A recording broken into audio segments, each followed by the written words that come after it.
சட்டமன்ற பேரவை உறுப்பினர்களே வணக்கம். மக்களே நாட்டின் உண்மையான எஜமானர்கள் என்றார் பேரறிஞர் அண்ணா. அண்மையில் நடந்து முடிந்த தமிழ்நாடு சட்டமன்ற தேர்தலில் தமிழ்நாட்டின் எஜமானர்களால் தேர்ந்தெடுக்கப்பட்டு 17வது தமிழ்நாடு சட்டமன்ற பேரவையின் முதல் கூட்டத்தொடரில் இங்கே அமர்ந்திருக்கும் சட்டமன்ற உறுப்பினர்களுக்கு எனது நல்வாழ்த்துக்களை முதற்கண் தெரிவித்துக் கொள்கிறேன்.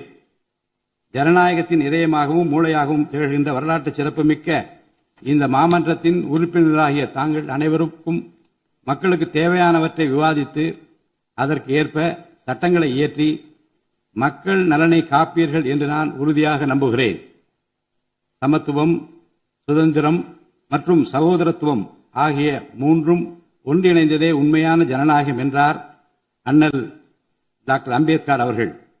அத்தகைய ஜனநாயகம் மலர வேண்டும் என்றால் பகுத்தறிவு பகலவன் தந்தை பெரியார், பெருந்தலைவர் காமராஜர், சட்டமேதை அண்ணல் அம்பேத்கர், வீரமங்கை ராணி வேலு நாச்சியார், மக்கள் சேவகர் அஞ்சரை அம்மாள் ஆகியோரை கொள்கை தலைவர்களாக கொண்டுள்ள சாதி, மதம், மொழி, இனம், பணம் ஆகியவற்றுக்கு அப்பாற்பட்டு செயல்படும் தமிழக வெற்றி கழகத்தின் தலைவர் மாண்புமிகு தமிழ்நாடு முதலமைச்சர் திரு ச.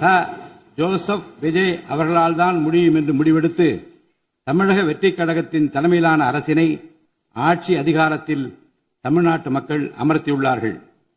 மாற்றம் ஒன்றே மாறாதது என்பதற்கேற்ப தமிழ்நாட்டின் அரசியல் வரலாற்றில் இதுவரை நிகழ்ந்திராத ஒரு மாற்றம் அண்மையில் நடந்து முடிந்த தமிழ்நாடு சட்டமன்ற தேர்தலில் ஏற்பட்டிருக்கிறது. கட்சி தொடங்கிய 2 ஆண்டுகளில் மக்களின் பேராதரவுடன் தன்னந்தனியாக பல தடைக்கற்களை உடைத்தெறிந்து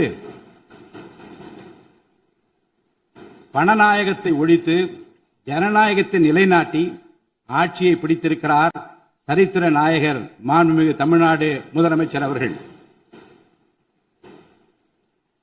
மறுமலர்ச்சி என்பது மாண்புகளை மாய்த்திடும் நஞ்சு அல்ல, மாண்புகளை மாய்க்கும் நச்சு பூச்சிகளை அழித்திடும் முறை என்றார் பேரறிஞர் அண்ணா. பேரறிஞர் அண்ணா அவர்களின் பொன்மொழிக்கேற்ப தமிழ்நாட்டின் அரசியலில் ஒரு புதிய மறுமலர்ச்சியை, மகத்தான மாபெரும் விசில் புரட்சியை குறுகிய காலத்தில் ஏற்படுத்தி இமாலய சாதனை புரிந்திருக்கிறார் மாண்புமிகு முதலமைச்சர் அவர்கள். இந்திய நாடு சுதந்திரமடைந்த பிறகு தமிழ்நாட்டின் அரசியலில் 1967ஆம் ஆண்டு பேரறிஞர் அண்ணா அவர்களும் 1977ஆம் ஆண்டு புரட்சித் தலைவர் எம்ஜிஆர் அவர்களும் மாபெரும் புரட்சியை ஏற்படுத்தினார்கள். அந்த வரிசையில் 2026ஆம் ஆண்டு மாபெரும் சரித்திர புரட்சியை தன்னந்தனியாக ஏற்படுத்தி இருக்கிறார் மாண்புமிகு தமிழ்நாடு முதலமைச்சர் அவர்கள். மாநில உரிமை, பெண்கள் நலன் மற்றும் பாதுகாப்பு, சமூக நீதி, சம வாய்ப்பு, மாற்றுத்திறனாளிகள், விவசாயிகள், மீனவர்கள், நெசவாளர்கள், தொழிலாளர்கள், திருநர் மற்றும் சிறுபான்மையினர் ஆகியோரின் நலன், கல்வி, மருத்துவம் மற்றும் சுகாதாரம், உரிய பிரதிநிதித்துவம் என அனைவரையும் உள்ளடக்கிய ஆட்சி என்ற கொள்கையை அடிப்படையாக கொண்டு சட்டங்களை இயற்றும் அரசாக, திட்டங்களை தீட்டும் அரசாக, 7.5 கோடி தமிழ்நாட்டு மக்களுக்கான அரசாக இந்த அரசு விளங்கும். தமிழக வெற்றி கழகத்தின் கொள்கை தலைவர்களாக திகழும் பகுத்தறிவு பகலவன் தந்தை பெரியார், பெருந்தலைவர் காமராஜர், சட்டமேதை அண்ணல் அம்பேத்கர், ராணி வேலு நாச்சியார், மக்கள் சேவகர் அஞ்சலை அம்மாள் ஆகியோர் இன்று நம்முடன் இல்லை என்றாலும் அவர்கள் வகுத்து தந்த கொள்கைகளை கட்டிக்காத்து பேரறிஞர் அண்ணா மற்றும் புரட்சித் தலைவர் எம்ஜிஆர் அவர்களது வழியில் ஜனநாயகத்தின் மேன்மையை மேம்படுத்த தேவையான அனைத்து நடவடிக்கைகளையும் இந்த அரசு நடைமுறைப்படுத்தும். கூட்டணி ஆட்சி தத்துவத்தின் இலக்கணமாக திகழும் இந்த அரசு கடந்த 74 ஆண்டு காலமாக தமிழ்நாட்டின் அரசியல் வரலாற்றில் கண்டிராத ஆட்சியிலும் பங்கு, அதிகாரத்திலும் பங்கு என்பதை செய்து காட்டியுள்ளது. தமிழக வெற்றி கழக அரசு பொறுப்பேற்ற பின்னர் மாண்புமிகு முதலமைச்சர் திரு ச. ஜோசப் விஜய் அவர்கள் புதுதில்லியில் மாண்புமிகு இந்திய பிரதமர் திரு நரேந்திர மோடி அவர்களை நேரில் சந்தித்து தமிழ்நாட்டின் நீண்டகால கோரிக்கைகளான வான்வழி அமைப்பு மையத்தை CABS கேப்ஸ் ஓசூரின் அருகில் நிறுவவும், மேகதாது அணை கட்ட கர்நாடக அரசு முயல்வதை தடுக்கவும், தமிழ்நாட்டு மீனவர்கள் இலங்கை அரசால் கைது செய்யப்படுவதை தடுத்து மீனவர்களையும் அவரது படகுகளையும் உடனே விடுவிப்பதற்கான நடவடிக்கைகள் அடங்கிய கோரிக்கை மனுவை அளித்து தமிழ்நாட்டுக்கு தேவையான நிதி உதவி உள்ளிட்ட அனைத்து உதவிகளையும் வழங்குமாறு கேட்டுக்கொண்டார். மேலும் ஒன்றிய அரசிடம் மாண்புமிகு முதலமைச்சர் அவர்கள் தமிழ்நாட்டிற்கு தேவையான நெடுஞ்சாலை மற்றும் உட்கட்டமைப்பு மேம்பாட்டிற்கான நிதி ஒதுக்கீடு, தேசிய முக்கியத்துவம் வாய்ந்த கல்வி நிறுவனங்களை தமிழ்நாட்டில் நிறுவுதல் மற்றும் ஓசூர், கோயம்புத்தூர் மற்றும் மதுரை நகரங்களுக்கு தேவையான மெட்ரோ ரயில் திட்டங்களுக்கு நிர்வாக ஒப்புதல் வழங்குதல் குறித்து கோரினார். நிதி ஆயோக்கின் 11வது ஆட்சி மன்ற குழு கூட்டத்தில் கலந்து கொண்ட மாண்புமிகு முதலமைச்சர் அவர்கள் இக்கோரிக்கைகளை நிறைவேற்ற மீண்டும் ஒருமுறை ஒன்றிய அரசிடம் வலியுறுத்தினார். இந்த கோரிக்கைகளை கனிவுடன் பரிசீலித்து ஒன்றிய அரசு தமிழ்நாட்டிற்கு தேவையான உதவிகளை செய்யும் என்று எதிர்பார்க்கப்படுகிறது. ஒன்றிய அரசுக்கு தமிழ்நாட்டு மக்கள் செலுத்தும் வரியிலிருந்து தமிழ்நாட்டிற்கு சேர வேண்டிய உரிய நிதி பகிர்வினை கோருவதற்கு தமிழ்நாடு சட்டமன்றத்தில் தீர்மானம் இயற்றப்படும். அவ்வாறு தீர்மானம் நிறைவேற்றுவதோடு நின்றுவிடாமல் உச்சநீதிமன்றம் வரை சென்று நிதி பகிர்வினை சட்ட ரீதியாக பெறுவதற்காக சட்ட வல்லுநர்கள் அடங்கிய சிறப்பு குழு அமைக்கப்படும். தமிழ்நாட்டிற்கு வரவேண்டிய ஒவ்வொரு ரூபாய் வருவாயும் முறையாக ஆவணப்படுத்தப்பட்டு தமிழ்நாட்டிற்கான நிதி பகிர்வில் ஒன்றிய அரசின் பாரபட்சமான அணுகுமுறை அறிக்கையாக வெளியிடப்படும். மேலும் தமிழ்நாட்டிற்குரிய நியாயமான நிதி பகிர்வை ஒன்றிய அரசிடமிருந்து பெறுவது உறுதி செய்யப்படும். தமிழ்நாட்டின் நலனை பாதுகாப்பதற்கும் மாநில உரிமைகளுக்காக போராடுவதற்கும் மாநிலங்களுக்கு தேவையான நலத்திட்டங்களை நிறைவேற்றுவதற்கும் புதிய கட்டமைப்புகளை உருவாக்குவதற்கும் ஒன்றிய அரசை தொடர்ந்து வலியுறுத்தி பெரும் முனைப்புடன் இந்த அரசு செயல்படும். கடந்த சில ஆண்டுகளில் தமிழ்நாட்டின் நிதி நிலைமை மிக மோசமான சீர்கேட்டை சந்தித்துள்ளது. மாண்புமிகு முதலமைச்சர் அவர்கள் பதவியேற்ற பிறகு ஆற்றிய தனது முதல் உரையில் உறுதியளித்தபடி கடந்த கால அரசின் தவறான நிதி நிர்வாகத்தின் மறைக்கப்பட்ட உண்மை நிலையை வெளிக்கொணரும் வகையில் தமிழ்நாட்டின் நிதி நிலை குறித்த வெள்ளை அறிக்கையை இந்த அரசு வெளியிட்டுள்ளது. கடந்த 5 ஆண்டுகளில் மட்டும் கடனின் அளவு ஏறத்தாழ 2 மடங்காக உயர்ந்தது. 10 லட்சம் கோடி ரூபாய் என்ற அளவை எட்டியுள்ளது. இது தற்போது மாநில மொத்த உள்நாட்டு உற்பத்தி மதிப்பில் ஜிஎஸ்டிபி 28.3% உள்ளது. இதன் காரணமாக தமிழ்நாட்டில் வாழும் ஒவ்வொரு தனி நபர் மீதும் 1 லட்சம் ரூபாய்க்கும் அதிகமான கடன் சுமை உள்ளது. 2024-25 நிதியாண்டில் 48,840 கோடி ரூபாயாக இருந்த மாநிலத்தின் வருவாய் பற்றாக்குறை 2025-26 நிதியாண்டில் 78,324 கோடி ரூபாயாக ஒரே ஆண்டில் உயர்ந்து மாநில மொத்த உள்நாட்டு உற்பத்தி மதிப்பில் ஜிஎஸ்டிபி 2.2% உள்ளது. மொத்த வருவாய் வரவுகளில் கிட்டத்தட்ட 23% வட்டி செலுத்துவதற்கே செலவிடப்படுகிறது. வருவாய் இழப்புகள் மற்றும் வரி வசூல் துறைகளில் நிலவும் திட்டமிட்ட ஊழல் காரணமாக 2021-22 நிதியாண்டில் மாநில மொத்த உள்நாட்டு உற்பத்தி மதிப்பில் 5.93% இருந்த வரி வருவாய் 2025-26 நிதியாண்டில் 5.45% குறைந்துள்ளது. அரசுக்கு நியாயமாக செல்ல வேண்டிய திசை மாறி சென்ற வருவாயை முறையாக அரசின் கருவூலத்திற்கு கொண்டு வர இந்த அரசு ஏற்கனவே ஒருங்கிணைந்த நடவடிக்கைகளை தொடங்கியுள்ளது. இதுவரை தடமாறி சென்ற வருவாயை அரசின் கணக்கிற்கு கொண்டு வரும் பொருட்டு மதுபான உற்பத்தியாளருக்கான கூடுதல் சிறப்பு கட்டணத்தை பிரிவிலேஜ் ஃபீ இந்த அரசு அண்மையில் விதித்துள்ளது. இதன் மூலம் அரசின் கருவூல கணக்கில் வரவு வராத வருவாய்கள் அனைத்தும் முழுமையாக முறைப்படுத்தப்படும். அரசின் அதிகாரப்பூர்வ கருவூல வருவாயாக நேரடியாக மாற்ற நடவடிக்கைகள் எடுக்கப்பட்டும் அரசிற்கு ஓர் ஆண்டிற்கு 1000 கோடி ரூபாய் வரை வரவு எதிர்பார்க்கப்படுகிறது. வருவாய் வரவுகளில் ஏற்படும் அனைத்து இழப்புகளையும் அதேபோல் அரசு பணிகள் மற்றும் இதர அரசு செலவினங்களில் ஏற்படும் இழப்புகளையும் தடுத்து நிதி நிலையை மீண்டும் சீரான பாதைக்கு கொண்டு வர இந்த அரசு அனைத்து நடவடிக்கைகளையும் மேற்கொண்டு வருகிறது. இதன் மூலம் தமிழ்நாட்டு மக்களுக்கு அளித்த வாக்குறுதிகளை இந்த அரசு முழுமையாக நிறைவேற்றும். மிகவும் சவாலான நிதி நெருக்கடியினை தமிழ்நாடு அரசு சந்தித்து வரும் வேளையிலும் மக்களுக்கு அளித்த வாக்குறுதிகளை நிறைவேற்றும் முனைப்புடன் இந்த அரசு ஆட்சி பொறுப்பேற்றவுடன் மாண்புமிகு முதலமைச்சர் அவர்கள் முதல் 3 உத்தரவுகளாக நுகர்வோரின் மின் கட்டணத்தினை குறைத்திடும் விதமாக அரசிற்கு ஏற்படக்கூடிய 1730 கோடி ரூபாய் செலவில் 2 மாதங்களுக்கு 500 யூனிட் வரை பயன்படுத்தும் வீடுகளுக்கு 200 யூனிட் இலவச மின்சாரம் வழங்கவும், மாநிலத்தின் அனைத்து மாவட்டங்களிலும் போதைப் பொருள் தடுப்பு சிறப்பு படையினை உருவாக்கவும் மற்றும் பெண்கள் மற்றும் குழந்தைகளின் பாதுகாப்பிற்காக சிங்கப்பெண் சிறப்பு அதிரடி படையினை ஏற்படுத்தவும் ஆணையிட்டுள்ளார். பொது அமைதியை பேணி காப்பது, சட்டத்தின் ஆட்சியை நிலைநிறுத்துவது மற்றும் பெண்களுக்கு எதிரான குற்றங்களை இரும்பு கரம் கொண்டு ஒடுக்கி மகளிர் மற்றும் குழந்தைகளை பாதுகாப்பான சூழ்நிலை உருவாக்குவது இந்த அரசின் முதன்மையான லட்சியமாகும். பெண்களுக்கு எதிரான பாலியல் வன்கொடுமை மற்றும் சமூக விரோத செயல்களில் ஈடுபடுவோர் மீது இந்த அரசு மிக கடுமையான கண்டிப்பான விரைவான நடவடிக்கைகளை எடுத்து உரிய சட்ட பிரிவுகளின் கீழ் அதிகபட்ச தண்டனை பெற்றுத்தரும்.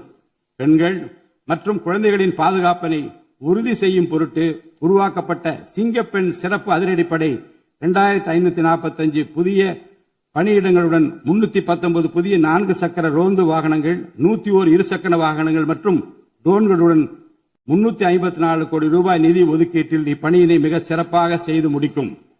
கடந்த சில ஆண்டுகளாக தமிழ்நாட்டில் போதைப்பொருள் கலாச்சாரம் வேரூன்றியுள்ளது. இதனை கட்டுப்படுத்த முந்தைய அரசு ஆக்கப்பூர்வமான நடவடிக்கைகள் எதையும் எடுக்கவில்லை. தமிழ்நாட்டின் சட்டம் ஒழுங்கு சீர்கேட்டிற்கு முதற் காரணம் மாநிலத்தின் பரவலாக கிடைக்கும் போதைப்பொருள் பழக்கம்தான். போதைப்பொருள் இல்லாத தமிழ்நாட்டை உருவாக்குவதில் இந்த அரசு முழு மூச்சுடன் செயல்படும். இதனை செயல்படுத்தும் விதமாக போதைப்பொருள் தடுப்பு சிறப்பு படை அனைத்து மாவட்டங்களில் உருவாக்க இந்த அரசு உத்தரவிட்டுள்ளது. போதைப்பொருள் நடமாட்டத்தை முற்றிலுமாக ஒழிக்க தேவையான அனைத்து நடவடிக்கைகளையும் இந்த அரசு எடுத்து வருகிறது. பொதுமக்களின் நலனில் பெரிதும் அக்கறை கொண்ட இந்த அரசு பொறுப்பேற்றவுடன் முதற்கட்டமாக வழிபாட்டு தலங்கள், கல்வி நிறுவனங்கள் மற்றும் பேருந்து நிலையங்களுக்கு அருகில் 500 மீட்டர் தொலைவில் அமைந்திருந்த 717 மதுபான சில்லறை விற்பனை கடைகள் மூடப்பட்டுள்ளன. கள்ளச்சாராய நடமாட்டம் மற்றும் சட்டவிரோத மது விற்பனையை முற்றிலும் ஒழிப்பதற்கும் இத்துறையில் முழுமையான கண்காணிப்பை ஏற்படுத்துவதற்கும் தேவையான கடுமையான விதிமுறைகள் உருவாக்கப்பட்டு நடைமுறைப்படுத்தப்படும். இதன் மூலமாக ஆயத்தீர்வை வசூல் மற்றும் மதுபான விநியோகத்தில் உள்ள முறைகேடுகள் தடுக்கப்பட்டு மாநிலத்தின் சமூக பொருளாதார சூழல் நல்வழிப்படுத்தப்படும். தமிழ்நாட்டில் கனிம வளத்துறையில் மலிந்து கிடக்கும் ஊழல் முறைகேடுகள் காரணமாக கனிம வளங்கள் மூலம் கிடைக்கும் வருவாயில் பெரும் அளவில் இழப்பு ஏற்பட்டுள்ளது. மாநிலத்தில் உள்ள கனிம வளங்களை திறம்படவும் சுற்றுச்சூழலுக்கு உகந்த வகையில் நீடித்த காலத்திற்கு பயன்படுத்துவதையும் இந்த அரசு உறுதி செய்யும். அரசின் கருவூலத்திற்கு வரவேண்டிய வருவாய் வேறு வழிகளில் திசை மாறி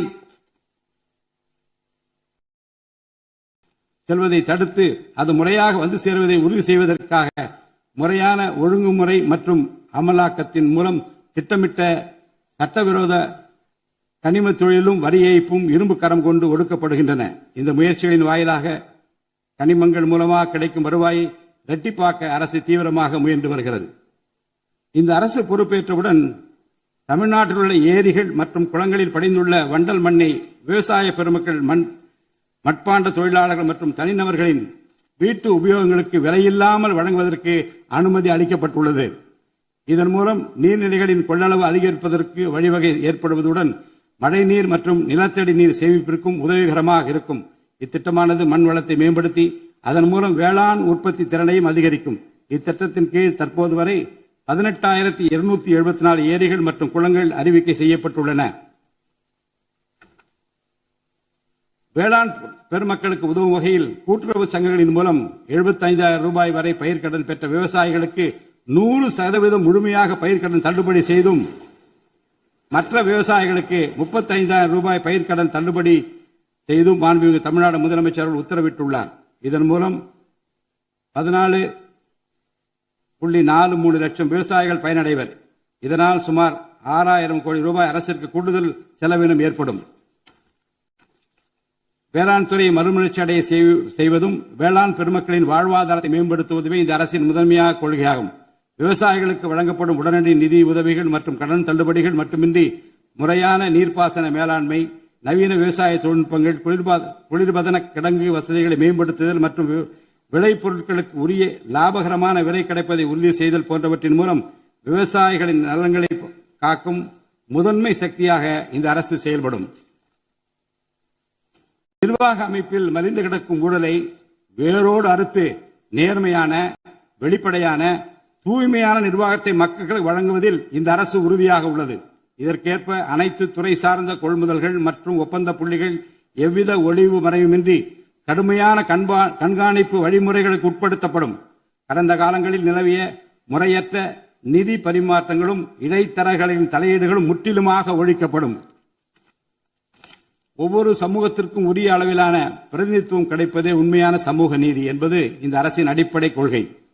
இந்த கொள்கை மற்றும் வாக்குறுதியை நிறைவேற்ற சாதிவாரி கணக்கெடுப்பினை மக்கள் தொகை கணக்கெடுப்புடன் இணைந்து விரைவாக முடிக்க நாம் ஒன்றிய அரசினை வலியுறுத்துவோம். ஒன்றிய அரசின் சாதிவாரி கணக்கெடுப்பு முடிந்த பின்னர் தமிழ்நாடு அரசு சமூக நீதி கணக்காய்வினை நடத்தும். 1968 ஆண்டில் பேரறிஞர் அண்ணா அவர்கள் முதலமைச்சராக இருந்தபோது மும்மொழி கொள்கை நீக்கப்பட வேண்டும், தமிழ் மற்றும் ஆங்கிலம் ஆகிய இருமொழிகள் மட்டுமே பயிற்றுவிக்கப்பட வேண்டும் என்ற தீர்மானம் தமிழ்நாடு சட்டமன்ற பேரவையில் நிறைவேற்றப்பட்டது. அன்று முதல் இன்று வரை தமிழ்நாட்டில் இருமொழி கொள்கையே கடைபிடிக்கப்பட்டு வருகிறது. இருமொழி கொள்கை என்பது தமிழ்நாட்டு மக்களால் ஏற்றுக்கொள்ளப்பட்ட ஒன்று என்ற சூழ்நிலையில் அதனையே இந்த அரசு தொடர்ந்து கடைபிடிக்கும். சென்னை உயர்நீதிமன்றம் மற்றும் சென்னை உயர்நீதிமன்ற மதுரை கிளையில் தமிழ் மொழியை வழக்காடு மொழியாக பயன்படுத்தவும் உச்ச நீதிமன்ற கிளையை சென்னையில் அமைக்கவும் ஒன்றிய அரசை இந்த அரசு வலியுறுத்தும். தேசிய கல்விக் கொள்கை 2020 இந்த அரசு கடுமையாக எதிர்க்கும். தேசிய கல்விக் கொள்கையின்படி மும்மொழி கொள்கையை கடைபிடித்தால்தான் அனைவருக்கும் கல்வி இயக்கம் திட்டத்தின் கீழ் தமிழ்நாட்டிற்கு நியாயமாக கிடைக்கப்பெற வேண்டிய 3458 கோடி ரூபாய் நிதியை விடுவிக்க முடியும் என்ற ஒன்றிய அரசின் நிலைப்பாடு ஏற்றுக்கொள்ளக்கூடியது அல்ல. இது மும்மொழி கொள்கையை தமிழ்நாட்டில் திணிப்பதற்கு சமமாகும். மும்மொழி கொள்கையை நிறைவேற்றினால்தான் நிதி ஒதுக்கீடு செய்யப்படும் என்ற நிலைப்பாட்டை ஒன்றிய அரசு மறுபரிசீலனை செய்து தமிழ்நாட்டுக்குரிய நிதியை உடனடியாக விடுவிக்க ஒன்றிய அரசை இந்த அரசு வலியுறுத்தும். அரசியலமைப்பு சட்டத்தின் கீழ் கல்வியானது பொதுப்பட்டியலில் இருப்பதன் காரணமாக நீட் தேர்வு, தேசிய கல்விக் கொள்கை திணிப்பு, மும்மொழி கொள்கை போன்ற பிரச்சனைகள் ஏற்படுகின்றன. எனவே கல்வியை பொது பட்டியலில் இருந்து மாநில பட்டியலுக்கு மாற்ற தேவையான அனைத்து முயற்சிகளையும் இந்த அரசு மேற்கொள்ளும். உண்மையான கல்வி சீர்திருத்தம் என்பது கல்வி நிறுவனங்களின் தரத்தையும் அதன் கற்பித்தல் திறனையும் உயர்த்துவதிலே அடங்கியுள்ளது. இதற்கேற்ப மாநிலத்தின் பல்கலைக்கழகங்கள் மற்றும் உயர்கல்வி நிறுவனங்களில் நீண்ட காலமாக நிரப்பப்படாமல் உள்ள தேவையான உதவி பேராசிரியர் மற்றும் ஆசிரியர் காலி பணியிடங்களை தகுதி மற்றும் திறமையின் அடிப்படையில் வெளிப்படையான முறையில் நிரப்புவதற்கு இந்த அரசு போர்க்கால அடிப்படையில் நடவடிக்கை எடுக்கும். அது மட்டுமின்றி உயர்கல்வித்துறையில் பல்வேறு அடிப்படை சீர்திருத்தங்களை இந்த அரசு கொண்டு வரும். இதன் மூலம் உலகத்தரம் வாய்ந்த உயர்கல்வி தமிழ்நாடு மாணவர்களுக்கு கிடைக்கப்பெறும். தமிழ்நாட்டின் நெற்களஞ்சியமாக விளங்குவது காவிரி டெல்டா பகுதி. டெல்டா மாவட்டங்களின் பிரதான நீர் ஆதாரமான காவிரி நீரினையே டெல்டா பகுதி விவசாயிகள் நம்பியுள்ளனர். காவிரி நீரை பயன்படுத்துவதில் தமிழ்நாட்டிற்கு உள்ள உரிமை மிக பழமை வாய்ந்தது. நம்முடைய உரிமையை உச்சநீதிமன்றத்தில் நிலைநாட்டிய பின்பும் காவிரி நீரை பெறுவதற்கு ஒவ்வொரு ஆண்டும் போராட வேண்டிய நிலை இருக்கிறது. உரிய நீருக்கு பதிலாக உபரி நீர்தான் தமிழ்நாட்டிற்கு கர்நாடக அரசால் வழங்கப்படுகிறது. இந்த நிலையில் மேகதாது திட்டத்தை செயல்படுத்த கர்நாடக அரசு முயன்று வருகிறது. இந்த திட்டம் செயல்படுத்தப்பட்டால் விவசாயிகளின் வாழ்வாதாரம் பாதிக்கப்படுவதுடன் வேளாண் உற்பத்தியும் கடுமையாக பாதிப்படையும். இதனை தடுத்து நிறுத்தவும் தமிழ்நாட்டிற்கு நீரை உரிய காலத்தில் பெற்றுத்தரவும் தேவையான சட்ட நடவடிக்கைகளை இந்த அரசு எடுத்து வருகிறது. தமிழ்நாட்டு மீனவர்கள் தங்களின் வாழ்வாதாரம் மற்றும் பொருளாதார பாதுகாப்பை பாதிக்கும் பல்வேறு சவால்களை தொடர்ந்து எதிர்கொண்டு வருகின்றனர். பருவமழை, புயல் மற்றும் பிற இயற்கை பேரிடர்களால் ஏற்படும் பாதிப்புகளுக்கு அப்பாற்பட்டு பாக் வளைகுடா பகுதியில் தங்களின் பாரம்பரிய மீன்பிடி பகுதிகளில் மீன்பிடி தொழிலில் ஈடுபடும் மீனவர்கள் அடிக்கடி கடுமையான துன்பங்களை அனுபவித்து வருகின்றனர். அவர்கள் இலங்கை கடற்படை அதிகாரிகளால் கைது செய்யப்படுவதும் அவருடைய மீன்பிடி படகுகள் பறிமுதல் செய்யப்பட்டு நீண்ட காலம் பிடித்து வைக்கப்படுவதும் கணிசமான அளவில் அபராதங்கள் விதிக்கப்படுவதும் தொடர்ந்து நடைபெற்று வருகின்றன. இந்த நீண்டகால பிரச்சினைக்கு தீர்வு காண ஒன்றிய அரசு தொடர்ந்து வலியுறுத்தும். அதே நேரத்தில் மீனவர்களின் வாழ்வாதாரத்தையும் பொருளாதார நிலைத்தன்மையையும் வலுப்படுத்தும் பல்வேறு நடவடிக்கைகளையும் மேற்கொள்ளும். காலநிலை மாற்றத்தினை எதிர்கொள்வதிலும் தமிழ்நாட்டின் வனப்பரப்பு மற்றும் பசுமை பரப்பினை உயர்த்துவதிலும் சதுப்பு நில காடுகள், ஈரநிலங்கள், கடலோர பகுதிகள் என அனைத்து வகையான சூழலியல் முக்கியத்துவம் வாய்ந்த நிலப்பரப்புகளை பாதுகாப்பதிலும் இந்த அரசு உறுதியாக செயல்படும். நிலத்தடி நீர்மட்டத்தை உயர்த்தவும் மழை காலங்களில் வரும் நீரை சேமிக்கவும் ஏதுவாக ஏரிகள் மற்றும் குளங்கள் பராமரிப்பு திட்டம் ஒவ்வொரு ஆண்டும் செயல்படுத்தப்படும். மேலும் கடலுக்கு செல்கின்ற நீரை தடுக்கும் வகையிலும் மழை நீரினை சேமிக்கும் வகையிலும் தேவையான இடங்களில் தடுப்பணைகள் கட்ட நடவடிக்கைகள் மேற்கொள்ளப்படும். தென் மாவட்ட மக்களின் உயிர் நாடியாக விளங்குவது முல்லை பெரியாறு அணையாகும். முல்லை பெரியாறு அணை நீர்மட்டத்தை 142 அடி வரை உயர்த்திக் கொள்ள உச்சநீதிமன்றம் 2014 ஆண்டு ஆணையிட்டதோடு அணையை வலுப்படுத்திய பின் அணையின் நீர்மட்டத்தை 152 அடி வரை உயர்த்திக் கொள்ளலாம் என்றும் அறிவுறுத்தி இருக்கிறது. ஆனால் அணையை வலுப்படுத்தும் பணிகளை மேற்கொள்ள தொடர்ந்து அனுமதி மறுத்து வரும் கேரள அரசானது அதற்கு மாறாக புதிய அணையை கட்ட வேண்டும் என்ற கோரிக்கையை தொடர்ந்து வலியுறுத்தி வருகிறது. கேரள அரசின் புதிய அணை கட்டும் முயற்சியை தடுக்கவும், முல்லை பெரியார் அணைப்பகுதியில் பழுதுபார்க்கும் பணிகளை மேற்கொள்ளவும், அணையின் நீர்மட்டத்தினை உயர்த்தவும் உறுதியான நடவடிக்கைகளை இந்த அரசு எடுக்கும். நதிநீர் இணைப்பு திட்டத்தை செயல்படுத்தும் விதமாக முதற்கட்டமாக தமிழ்நாட்டில் உள்ள நதிகளை இணைக்கவும், அதனைத் தொடர்ந்து ஒன்றிய அரசிடம் வலியுறுத்தி தென் மாநிலங்களில் உள்ள நதிகளை இணைக்கவும் இந்த அரசு தீவிரமாக முயற்சி மேற்கொள்ளும். கீழடி, ஆதிச்சநல்லூர், கொடுமணல், மயிலாடம்பாறை, சிவகலை, அழகன்குளம், அரிக்கமேடு, சல்வன்குப்பம் மற்றும் பூம்புகார் ஆகிய தலங்களில் தொடர்ந்து தொல்லியல் துறை ஆராய்ச்சி மேற்கொள்ளவும், கீழடி, ஆதிச்சநல்லூர் ஆகிய இரு தலங்களுக்கு யுனெஸ்கோவின் உலக பாரம்பரிய சின்னம் என்ற அங்கீகாரத்தை கிடைக்கவும், இத்தலங்களுக்கு பள்ளி மாணவர்களை கல்வி சுற்றுலா அழைத்துச் செல்லவும் இந்த அரசு வழிவகை செய்யும். மேலும் ஆதிச்சநல்லூர், கொடுமணல், கங்கை கொண்ட சோழபுரம் ஆகிய பண்பாட்டு தலங்களில் மிக மெய்மை மற்றும் மெய்நிகர் தோற்றம், ஆக்மெண்டட் ரியாலிட்டி, வர்ச்சுவல் ரியாலிட்டி ஆகிய தொழில்நுட்பங்களின் மூலம் சுற்றுலா பயணிகளுக்கு தமிழர் நாகரிகம் மீட்டுருவாக்கம் செய்யப்பட்டு அதன் அனுபவம் வழங்கப்படும். இவற்றுடன் இணைந்து மாநிலத்தின் இயற்கை வளங்களையும் சுற்றுச்சூழல் சமநிலையையும் பேணிக்காக்கும் வகையில் ஒரு விரிவான நிலையான சுற்றுலா கொள்கை, சஸ்டைனபிள் டூரிசம் பாலிசி வகுக்கப்படும். சுற்றுச்சூழல் பாதுகாப்போடு உட்கமைப்பை மேம்படுத்தி தமிழ்நாட்டை உலகளாவிய பாரம்பரிய மற்றும் சூழல்சார் சுற்றுலா தலமாக இந்த அரசு மாற்றும். வரும் 2036 ஆண்டிற்குள் தமிழ்நாட்டை $15 டிரில்லியன் பொருளாதாரம் கொண்ட மாநிலமாக உருவாக்கிட வேண்டும் என்ற முதலமைச்சர் அவர்களின் இலக்குடன் தொழில்கள் வளர வேண்டும், தொழிலாளர்கள் வாழ வேண்டும் என்ற கொள்கையில் இந்த அரசு உறுதியாக உள்ளது. தமிழ்நாட்டில் தொழில் வளர்ச்சியை மேம்படுத்தும் வகையில் தொழில் நிறுவனங்கள் தொடங்குவதற்கான நடைமுறைகள் எளிமைப்படுத்தப்படும். இதன்படி குறு, சிறு மற்றும் நடுத்தர தொழில்கள் தொடங்க தேவையான அனுமதியினை ஒற்றை சாளர முறையில் விரைவாக வழங்குவதற்கான நடவடிக்கைகளை இந்த அரசு எடுக்கும். இதன் மூலம் தமிழ்நாடு தொழில் வளர்ச்சி அடைவதோடு லட்சக்கணக்கான வேலை வாய்ப்புகள் உருவாக்கப்படும். மாநிலத்தின் பொருளாதார நிலைத்தன்மையையும் தொழில்துறை வளர்ச்சியையும் ஊக்குவிக்கும் நோக்குடன் முந்தைய தொழில் கொள்கைகளின் தொடர்ச்சியை பேணுவதோடு தற்கால மற்றும் வருங்கால தேவைகளை கருத்தில் கொண்டு ஒரு புதிய தொழில் கொள்கையை இந்த அரசு வகுத்து உள்நாட்டு மற்றும் உலகளாவிய நிறுவனங்கள்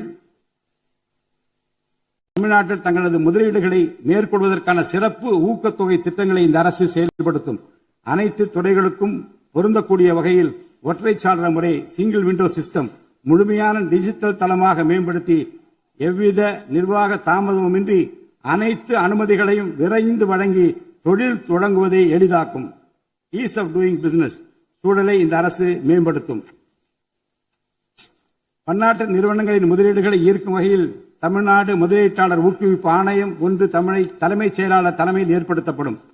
இந்த ஆணையத்தின் மூலம் 200 கோடி ரூபாய்க்கும் அதிகமாக முதலீடு செய்யும் நிறுவனங்கள் அல்லது 5000 பேருக்கு வேலைவாய்ப்பு வழங்கும் நிறுவனங்களுக்கு விரைந்து தொழில் தொடங்க அனுமதி அளிக்க நடவடிக்கை எடுக்கப்படும். வறுமையில்லா தமிழ்நாட்டை உருவாக்குவது இந்த அரசின் முதன்மையான குறிக்கோள்.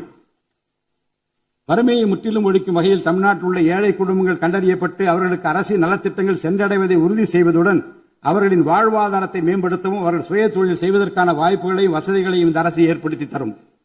இந்தியாவில் நகரமயமாதல் முன்னோடிய மாநிலமாக தமிழ்நாடு விளங்குகிறது. வரும் 2031 ஆண்டிற்குள் நகர்ப்புற சிறப்பிற்கான இந்தியாவின் முன்மாதிரி மாநிலமாக தமிழ்நாடு திகழும். தமிழ்நாட்டில் உள்ள ஒவ்வொரு மாநகராட்சி, நகராட்சி மற்றும் பேரூராட்சியும் தங்களது குடிமக்களுக்கு உயர்தர வாழ்க்கையை உறுதி செய்யும் வகையில் தூய்மையான குடிநீர் விநியோகம், நவீன நகர்ப்புற கட்டமைப்பு, பசுமையான மற்றும் தூய்மையான சூழல், டிஜிட்டல் நிர்வாகம் மற்றும் நிலையான பொருளாதார வாய்ப்புகளை அடுத்த 5 ஆண்டுகளில் வழங்கும். அரசு துறைகளில் உள்ள காலி பணியிடங்களை நிரப்ப குறித்த நேரத்தில் எவ்வித ஒளிவு மறைவுமின்றி தேர்வாணையங்கள் மூலம் தேர்வுகள் நடத்தப்பட்டு முறைப்படி காலி பணியிடங்கள் நிரப்பப்படும். இதன் மூலம் ஆயிரக்கணக்கான இளைஞர்களின் அரசு பணி கனவு மெய்ப்படும். செயற்கை நுண்ணறிவிற்கு தனி கவனம் செலுத்த வேண்டியதன் அவசியத்தை கருத்தில் கொண்டு இந்த அரசு தகவல் தொழில்நுட்பவியல் மற்றும் டிஜிட்டல் சேவைகள் துறையின் வரம்பை செயற்கை நுண்ணறிவையும் உள்ளடக்கும் வகையில் விரிவுபடுத்தியுள்ளது. அரசு துறைகளின் செயல்திறனை மேம்படுத்தவும் பொதுமக்களுக்கு சிறந்த மின் ஆளுமை கவர்னன்ஸ் சேவைகளை வழங்கவும் இத்துறை செயற்கை நுண்ணறிவு கருவிகளை பயன்படுத்த துணை புரியும். தமிழ்நாடு அரசு சமூக நீதியை காப்பதில் உறுதியுடன் இருந்து தமிழ்நாட்டின் 69% இடஒதுக்கீட்டை பாதுகாப்பதற்கான அனைத்து முயற்சிகளை மேற்கொண்டு வருகிறது. மேலும் சிறுபான்மையினரின் அரணாக திகழும் அரசு சிறுபான்மையினரின் முன்னேற்றத்திற்கும் அவர்களின் உரிமைகளை நிலைநாட்டவும் என்றும் உறுதுணையாக இருக்கும். இந்த அரசு ஒரு உண்மையான மதசார்பற்ற சமூக நீதி அரசாக திகழும் என்பதில் எனக்கு ஐயமில்லை.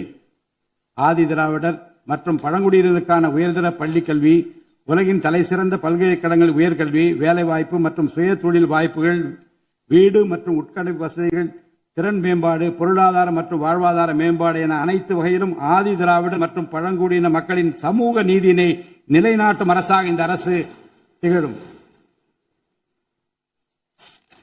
மாற்றுத்திறனாளிகளின் நலனை பேணி பாதுகாக்க இந்த அரசு உறுதி பூண்டுள்ளது.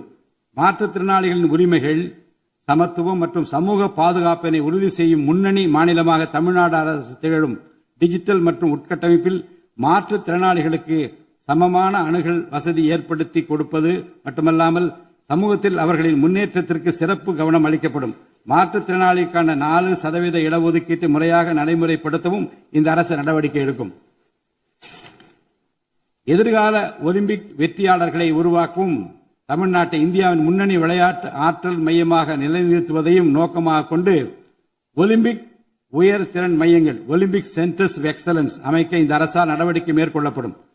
இம்மையங்கள் உலக தரத்திலான பயிற்சி, உட்கட்டமைப்பு, உயர்தர பயிற்சி, நவீன விளையாட்டு, அறிவியல் வசதிகள், செயல்திறன் பகுப்பாய்வு மற்றும் முழுமையான விளையாட்டு மேம்பாட்டு சேவைகள் வழங்கும். திருநர் கண்ணியத்துடன் வாழ வழி செய்யும் விதமாக அவர்களுக்கு திறன் மேம்பாட்டு பயிற்சி வழங்கவும், சுய உதவி குழுக்கள் அமைத்திடவும், வாழ்வாதார வாய்ப்புகள் மற்றும் வேலை வாய்ப்பு பெற்றிட துணை புரிந்தும் வீட்டு வசதிகளை உருவாக்கிடவும் இந்த அரசு உறுதுணையாக இருக்கும். நமது வரலாற்று சிறப்புமிக்க ஆன்மீக கோயில்களின் நிர்வாகத்தை மேம்படுத்தும் வகையில் இந்து சமய அறநிலையத்துறையில் கட்டமைப்பு சீர்திருத்தங்களை இந்த அரசு மேற்கொள்ளும். கோயில் சொத்துக்கள், நிலங்கள் மற்றும் அறக்கட்டளை வருவாய்கள் அனைத்தையும் முழுமையாக தணிக்கை ஆடிட் செய்வதற்கும், கணக்குகளை வெளிப்படையாகவும் கணினிமயமாகவும் கொண்டு வருவதற்கும் நடவடிக்கை எடுக்கப்படும். முந்தைய காலங்களில் நிலவி வந்த நிர்வாக முறைகேடுகள் முற்றிலும் களையப்பட்டு கோயில்களில் அசையும் மற்றும் அசையா சொத்துக்கள் அனைத்தும் அதன் புனிதமான நோக்கங்களுக்காக மட்டுமே பயன்படுத்தப்படும் இந்த அரசால் உறுதி செய்யப்படும். அரசின் நலத்திட்டங்களை மக்களிடம் எடுத்துச் செல்வதில் முக்கிய பங்கு வகிப்பவர்கள் அரசு ஊழியர்கள். இளைய சமுதாயத்தை நல்வழிப்படுத்துவதில் முக்கிய பங்கு வகிப்பவர்கள் ஆசிரியர்கள். அரசு ஊழியர்கள், ஆசிரியர்கள் மற்றும் ஓய்வூதியதாரர்களின் நலன்களை தொடர்ந்து பாதுகாக்கப்படும். அவர்களுக்கான மருத்துவ காப்பீட்டு திட்டங்கள் மேலும் செம்மைப்படுத்தப்படும். தமிழ்நாட்டின் வளர்ச்சியினை மேலும் ஊக்குவித்துவிடவும், மக்களின் வாழ்வாதாரத்தினை மேம்படுத்திடவும் அனைத்து துறைகளையும் உள்ளடக்கிய வெற்றி தமிழகம் தொலைநோக்கு திட்டங்கள் அடுத்த 5 ஆண்டுகளில் இவ்வரசு செயல்படுத்தும். தமிழ் அடையாளம் மற்றும் பெருமை, கண்ணியமான வாழ்வு மற்றும் சமூக பாதுகாப்பு, மகளிர் நலன், இளைஞர் நலன், விவசாயிகள், விவசாய கூலி தொழிலாளர்கள் மற்றும் மீனவர் நலன், உலகத்தரம் வாய்ந்த கல்வி, வளமான தமிழ்நாடு, சிறந்த மருத்துவம் மற்றும் சுற்றுச்சூழல், உலகத்தரமான கட்டமைப்பு மற்றும் மக்கள் நல அரசு, நேர்மையான மற்றும் வெளிப்படையான நிர்வாகம் என 10 தூண்களை உள்ளடக்கிய வளர்ச்சி பாதையாக இது இருக்கும். எத்தனை தடைகள் வந்தாலும் அனைத்தையும் தகர்த்தெறிந்து ஊழலற்ற நேர்மையான நிர்வாகத்தை தந்து அதன் மூலம் பொருளாதார மறுமலர்ச்சியை ஏற்படுத்திட இந்த அரசு உறுதி பூண்டுள்ளது. அரசின் நலத்திட்டங்கள் அனைத்து பிரிவினரையும் சென்றடைய இந்த அரசு செயலாற்றும். இந்த அரசால் அறிவிக்கப்பட்ட வாக்குறுதிகள் அனைத்தும் மாநிலத்தின் நிதி நிலையை சீரமைத்து வருங்காலங்களில் ஒவ்வொன்றாக நிறைவேற்றப்படும்.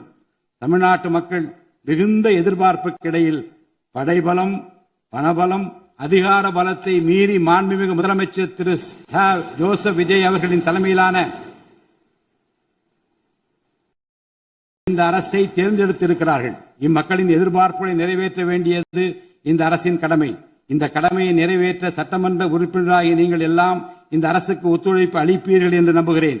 இந்த மாமன்றத்தில் நடைபெறும் விவாதங்களில் கலந்து கொண்டு அரசுக்கு ஆக்கப்பூர்வமான ஆலோசனைகளை வழங்குவீர்கள் என்பது எனக்கு ஐயமில்லை.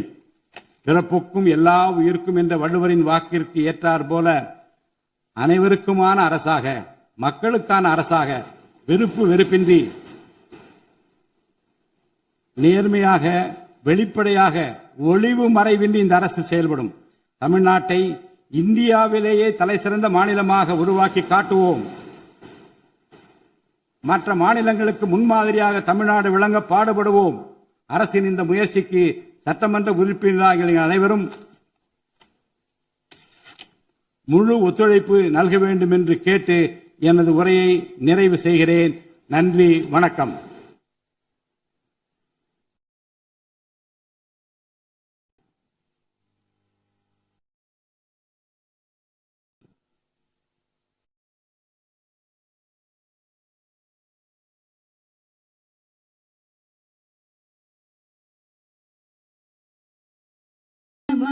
अधिनायक जय हे भारत भाग्य विधाता पंजाब सिंधु गुजरात मराठा द्राविड उत्कल बंगा विंध्य हिमाचल यमुना गंगा उच्चल जलति तरंगा तव शुभ नामे जाहे तव शुभ आशीष माहे गाहे तव जय गाथा जनगण मंगलदायक जय हे भारत भाग्य विधाता